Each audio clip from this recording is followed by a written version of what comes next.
standing in the middle of these empty streets and no one even gives a damn really does tell you something about the way that the public feel about this woman. And then you get to the content, which just goes completely against her own social media use, let alone the fact that the bloke behind all of this is Dr. Tedros, a very, very bad own goal, an incredible sign of her hubris and arrogance. She has posted a photograph of Lilibet on... There are moments in public life that strip away every layer of carefully managed image and reveal something raw and unfiltered underneath.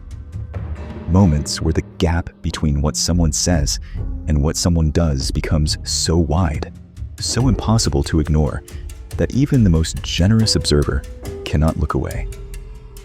What happened in Geneva on the weekend of May the 17th was one of those moments, and it belongs entirely to Meghan Markle.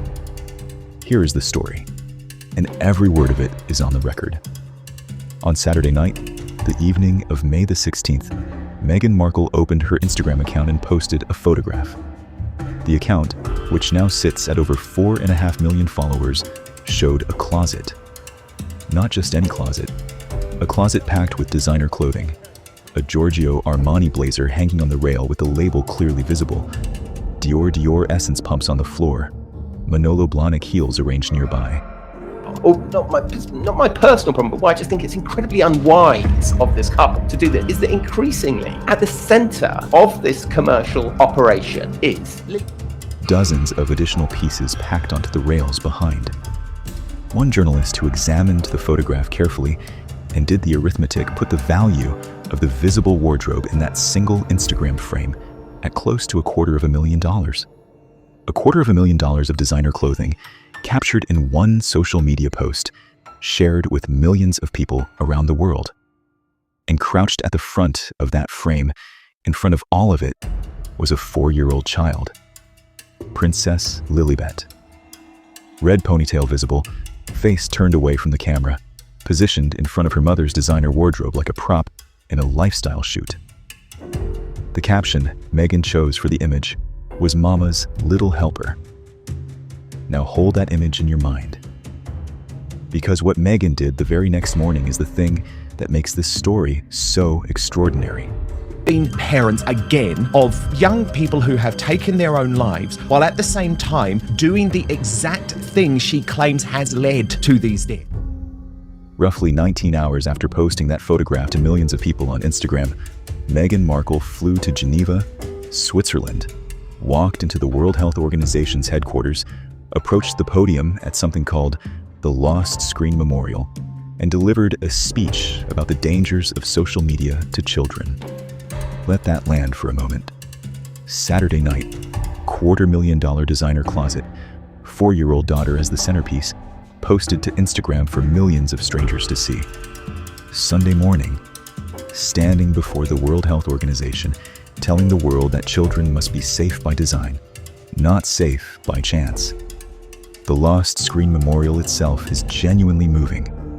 50 illuminated light boxes, each shaped like a smartphone, each displaying the lock screen photo and the time of death of a child whose family says they died from harm linked to social media. Cyberbullying, grooming, self-harm content that algorithms kept serving until there was no longer anyone left to serve it to. 50 children, 50 families who flew to Geneva to stand in that square. Their grief is real. The cause is real. Nobody with any conscience can look at those 50 illuminated screens and feel anything other than sorrow and a fierce determination that something must change. The question, and it is a question that answers itself, is whether Meghan Markle is the right person to be delivering that message. Her speech was well written. She spoke about children being shaped by systems designed to capture attention at absolutely any cost. She talked about relentless algorithms and exploitative engagement and endless exposure to harmful content that children are not seeking out. She said that advancing technologies like artificial intelligence are not just repeating past mistakes. They are accelerating and amplifying them. She built a powerful metaphor around the idea that society does not ask parents to build their own seatbelts, does not ask children to test unsafe medicine, did not shrug at poisoned water or defective toys and call it the price of progress. "We acted," she said, "and now the world must act again." As rhetoric goes, it is good rhetoric, polished, purposeful, genuinely affecting. But here is what was on her wrist as she delivered it. Princess Diana's gold Cartier Tank Française watch. The same watch she's been wearing for years now, positioning herself in the visual lineage of the woman whose legacy she has consistently invoked to lend moral authority to her public persona. And here is what was on her Instagram grid as she delivered it.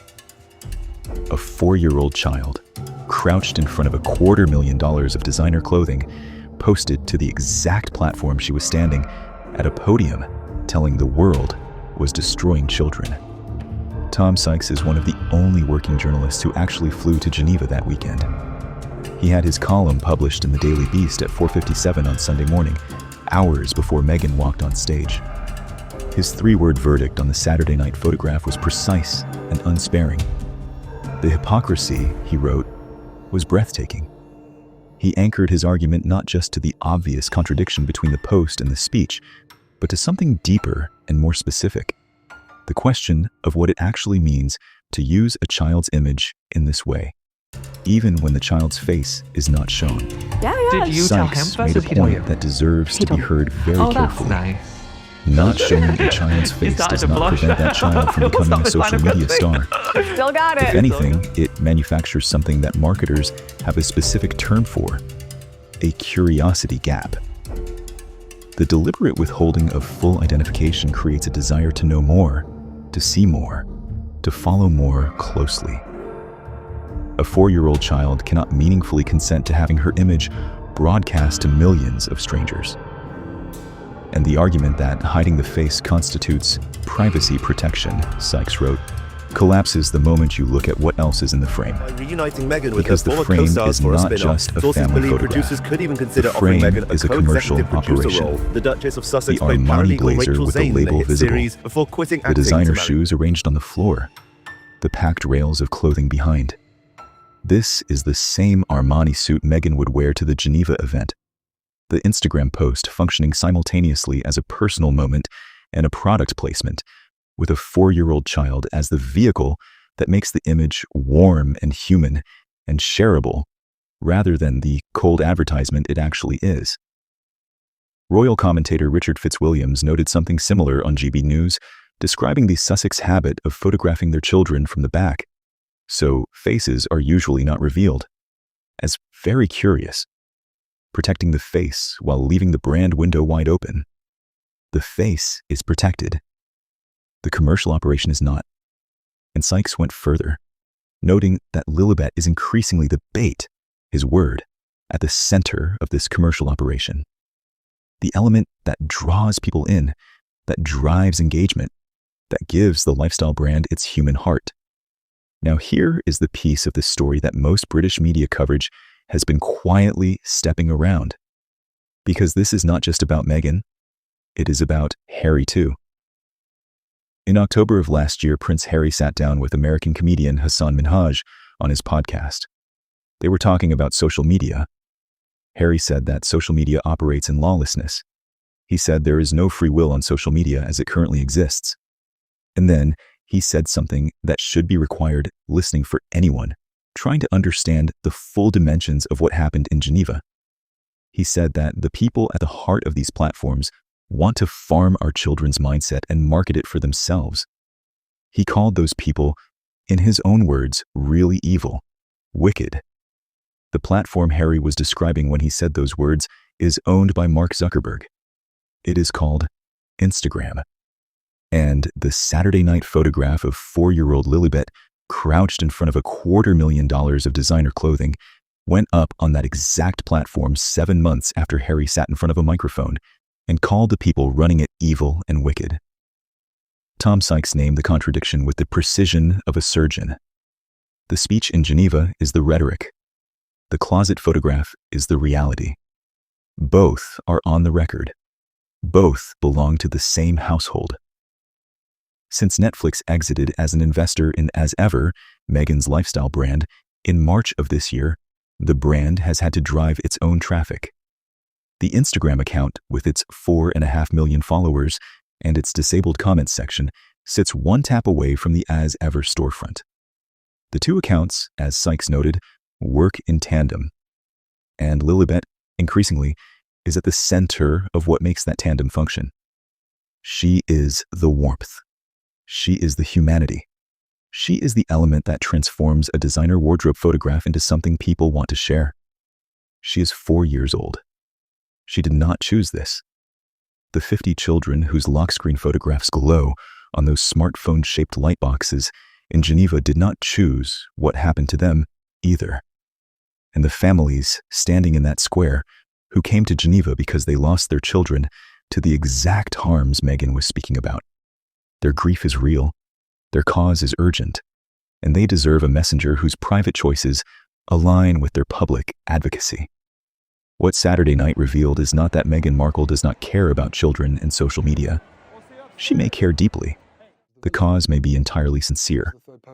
But caring about a cause and living consistently with that cause are two different things. And the image of a 4-year-old in a designer closet posted to Instagram 8 hours before a speech about protecting children from social media is not an image that closes that gap. It is an image that makes the gap visible to everyone. The Sussex camp, in the days since, has said nothing.